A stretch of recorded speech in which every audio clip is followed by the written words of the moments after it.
The intricate process of cerebral cortex folding is one of the brain's most fascinating developmental phenomena, thought to significantly boost the cognitive abilities of larger mammals.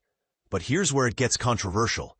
Despite extensive research, the exact interplay of biological mechanisms that sculpt these folds, gyri and sulci, remains elusive. Brain size itself underwent striking changes throughout mammalian evolution, largely driven by expansions in the cerebral cortex.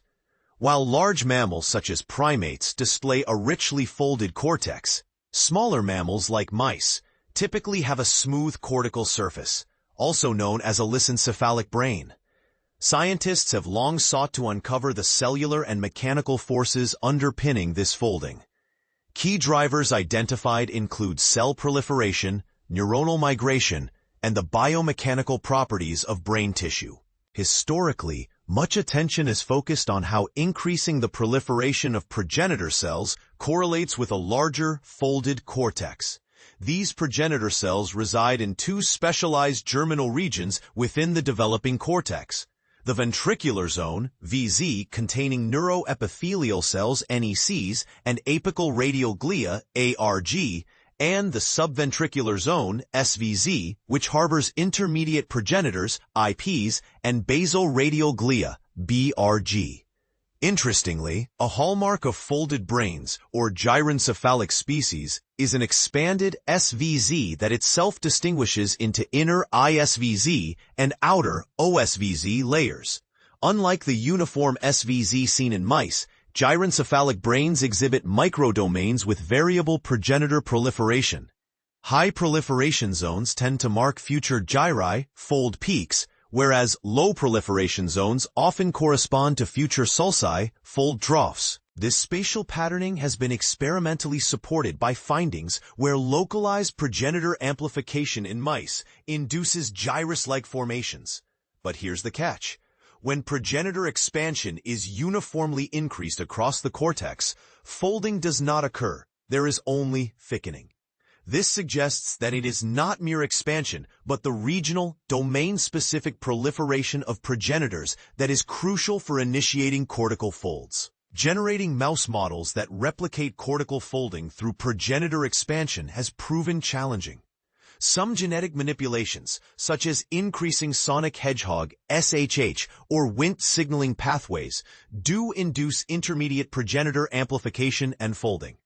Yet these often lead to embryonic lethality or defects in later development, complicating their study. One notable exception is the deletion of the centrosomal protein CEP83, which disrupts apical radial glia centrosome anchoring, causing expansion of intermediate progenitors, mainly in the anteromedial cortex, and resulting in folding. Fibroblast growth factor FGF signaling also plays a vital role in regulating cortical progenitor proliferation, alongside Wnt, SH, and Notch pathways. For instance, activating FGF3 increases cortical thickness, but not folding in mice.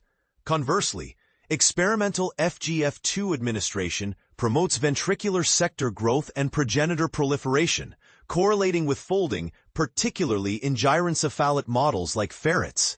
Interestingly, inhibition of FGFR signaling in ferret cortex impairs fold formation. Further complexity arises because deletion of FGF2 reduces cortical size, while knocking out FGF10, highly expressed in rostral cortical NECs during early development, delays progenitor differentiation, promotes progenitor expansion, and enlarges cortex thickness in localized brain regions. And this is the part most people miss. Beyond proliferation, how neurons migrate significantly influences cortical folding. Genes tied to abnormal cortical folding in humans often affect neuronal migration in animal models. While mouse cortical neurons migrate along parallel radial fibers, ferret neurons demonstrate divergent trajectories, switching between fibers and increasing lateral dispersion at the onset of folding. This divergent migration pattern appears essential for proper gyrification. A striking molecular example is the genetic removal of adhesion molecules FLRT1 and FLRT3 in mice, which accelerates and diversifies neuronal migration paths, inducing sulcus-like formations without changing proliferation rates. FLRT mutant neurons exhibit lower adhesion among themselves, migrate faster, and segregate from their neighbors, an effect also observed with EphE signaling pathways. The broadly accepted theory posits that cortical folding arises from the combined effects of uneven progenitor expansion and divergent neuronal migration. However, deciphering how these coordinated processes produce specific folds, like sulci versus gyri, has remained a tough puzzle. To tackle this, researchers ingeniously used FLRT1/3 double knockout DKO mice that already exhibit divergent migration and combined them with two other genetic lines designed to increase either intermediate progenitors via CEP8-3 deletion or apical progenitors via FGF10 deletion. This allowed clear dissection of how distinct progenitor populations contribute to folding when coupled with altered migration. Remarkably, they discovered that expansion of intermediate progenitors predominantly leads to sulcus formation, whereas boosting apical progenitors favors gyrus development.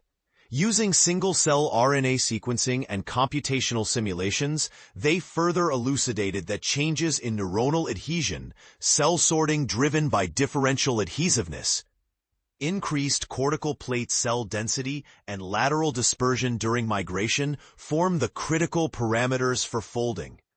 Zooming into the experimental results, CEP83 TKO mice combining progenitor expansion with FLRT1/3 loss showed a significant increase in cortical folds, mainly sulci, often localized in the lateral and cingulate cortex. In contrast, FGF10 TKO mice with FLRT1/3 deletion exhibited expanded cortex regions with pronounced gyrus-like protrusions, particularly in the rostral cortex, matching early FGF10 expression patterns.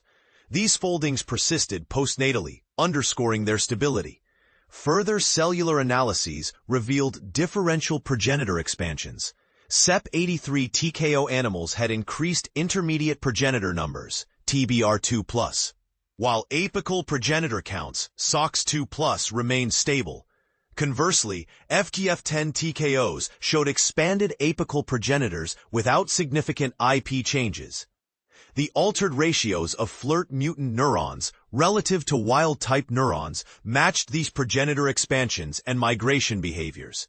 Interestingly, cell density measurements showed that gyri in FGF10 TKO cortices contained approximately 50% more SATB2-positive upper layer neurons than adjacent regions, consistent with naturally folded gyri in larger brains.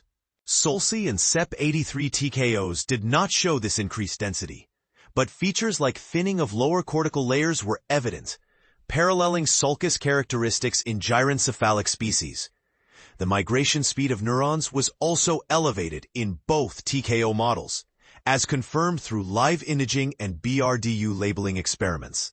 Faster migration coupled with lateral dispersion likely synergizes with progenitor expansion to induce robust folding, surpassing the effects of either factor alone. To understand these processes quantitatively, scientists employed computational modeling, incorporating differential cell adhesion forces, variable ratios of FLRT-positive and negative neurons, and overall cellular density increases.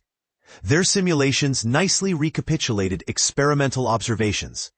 Uniform adhesion among mutants yielded smooth cortical surfaces, whereas loss of FLRT1/3, leading to differential adhesion and increased mutant neuron fractions, induced sulcus-like rock.